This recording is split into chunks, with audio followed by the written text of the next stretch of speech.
Hello everyone, সবাই কেমন আছো? অনেক অনেক অনেক দিন পরে আমি আবার নিজের ভয়েসে একটা ভিডিও দিচ্ছি। আমি মিনি ব্লগ তো বলবো না, বাট এটা একটা রান্নার ভিডিও। আর হ্যাঁ, তোমরা বুঝতেই পারছো এতক্ষণ দেখে যে আমি কি রান্না করতে চলেছি। আমি আজকে পায়েস রান্না করতে চলেছি। যদিও এটা আমার কাছের আবদার ছিল না, ছিল আমার মায়ের কাছের আবদার, আমার বোনের, যে মা একটু পায়েস বানাবে। তো আমি ভাবলাম আমিই বানাই। তো ফার্স্টে আমি যেহেতু গোবিন্দভোগ চাল ছিল সেই জন্য ধুলাম না, আর না ধুয়ে একটু ঘি মাখিয়ে রেখে দিলাম।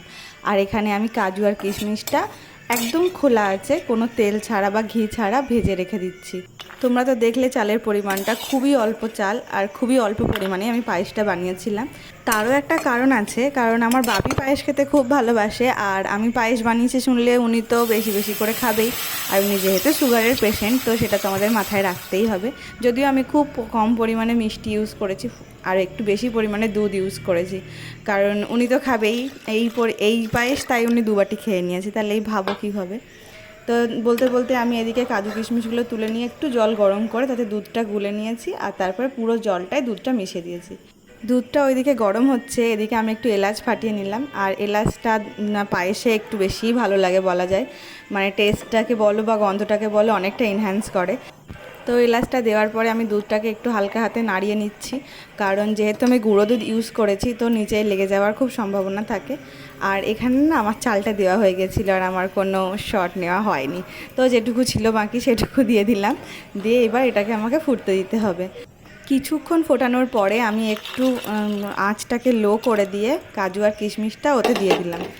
হ্যাঁ, এখানে যে কাঠিটা পড়েছিল সেটা আমি পরে তুলে ফেলেছিলাম, সেটা আমি তোমাদের দেখানো হয়নি।